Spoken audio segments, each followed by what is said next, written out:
Okay, your next comic is from West Greenwich. Woo! He has done a few shows. We are honored to have him tonight. And awesome. Want you all to know he's a paramedic.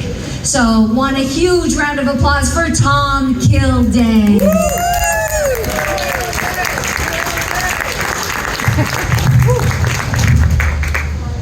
Good evening, everybody. I'm excited to be here. I grew up here in Warwick about 40 years ago, back in the 80s, and not too far from here in Warwick Neck, down by the water. When my kids ask me what it was like to grow up here in Warwick, I tell them it was a time of cocaine and MTV. Yeah. My parents owned a bar not too far from here called TK's Lounge, and I experienced a lot of interesting stuff there. Got quite an education. I learned some things about how to get shit done and how important people get shit done. And if you want to be exceptional and busy and really work hard, cocaine helps. You want to be a great salesman, car salesman, you want to sell a lot of cars, take some cocaine. You want to be a real estate mogul? Cocaine. You want to work all day, party all night at TK's Lounge or Barry's Video Dance Club? Cocaine will set you right. Back in the days, MTV for me was the glue that held all the pop culture together. You want to learn about how you should style your hair? Watch a few MTV music videos. Want to learn about what clothes to wear? MTV will set you straight. Get that Michael Jackson jacket with the red and the straps and everything. You want to learn about what it's like to,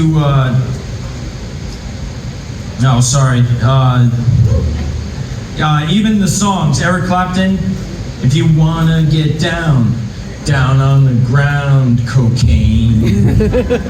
White Lines by Grandmaster Flash. Ticket to Ride, White Line Highways. You can tell all your friends you can go my way.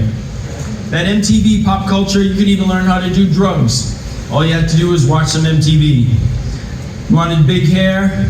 At school in Warwick, there were the jocks, the skaters, the Guidos, and the nerds. We had big Aquanet hair. Probably affected the ozone layer. That was definitely an impact in those days. We had the IROC Z's, parachute pants, and breakdancing. I wasn't a good breakdancer. I didn't have any rhythm. I was a little too white. Just couldn't do it. You want to meet girls? You didn't swipe right or swipe left. You actually had to walk across the dance floor to meet them. You had to talk to them and everything. You got a lot of pushback. Although cocaine helped.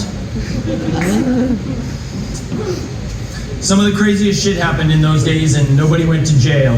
My mom used to have to run the bar, so she was at the bar till 2 a.m. So my house was the party house till about 1 a.m.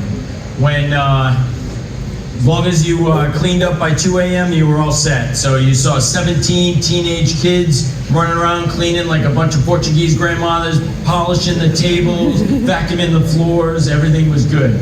Well, one night we had a kid who vomited, and we're like, fuck this, we put him outside. It was January. So about 3 hours later, one of the kids is like, where's my brother? We're like, holy shit, he's outside. So we went out there.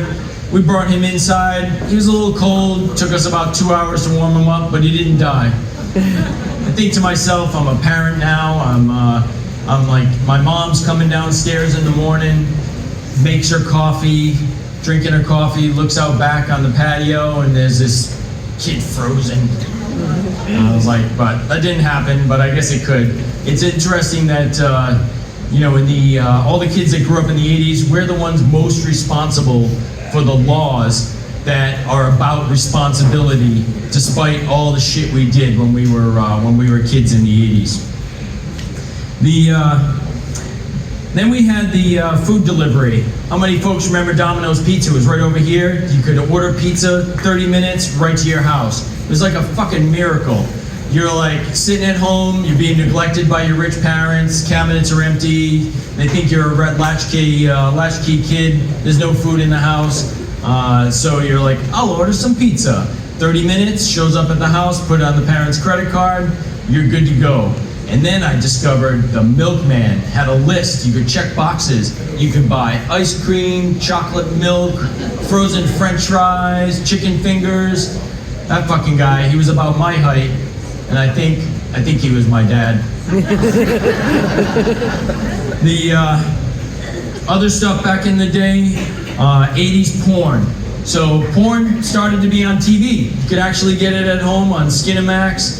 My parents didn't pay for the subscription, but if you watch the TV with the vertical lines, you could see some of the boobs through the vertical lines, and if you turn the channel back and forth, you get like 2 or 3 seconds of the naked women there. And you'd be like, this is good. So when they say you can go blind from that, they weren't lying. It's not legend. You really could, because I'm fucking vertical lines. So even the TV was all about cocaine. You had TV and movies. You had Scarface and you had Miami Vice. You think about Scarface, they get there, Tony Montana saying, "Say hello to my little friend."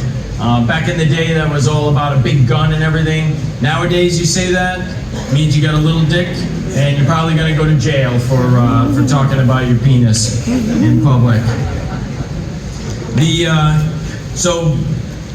The last thing I'll leave with is when I was a kid in the 70s, you could go to people's houses and visit, and it was all good. By the 80s, you stop at somebody's house, you pull in the driveway, you see them look through the blinds with big, giant, paranoid eyes. You'd go to the door, get ready to knock, and they'd open the door and they'd be like naked with powder under their nose and on their lip and everything. They'd be like, "What do you want?" Like Jack Nicholson from The Shining. And you'd be like, "I was just visiting." "I'm busy, can't you see I'm busy?" And you'd be like, that was the end of visiting at people's houses. That was all it. That was it. Years later, I met my wife. I learned that some people grew up Little House on the Prairie instead of Miami Vice. So it was very, very cool. The world changed for me. Thanks for having me, Tom Kilday. I appreciate it. Guys, one more huge round of applause for Tom Kilday. He's right. We grew up in the crazy times, right? This table wouldn't even believe it. Do you guys remember pay toilets? Do you remember pay toilets? We used to have to pay to potty, Tinder for tinkle. And my mother was cheap. She would tell me to crawl under the stall of a public restroom, right? Do you remember?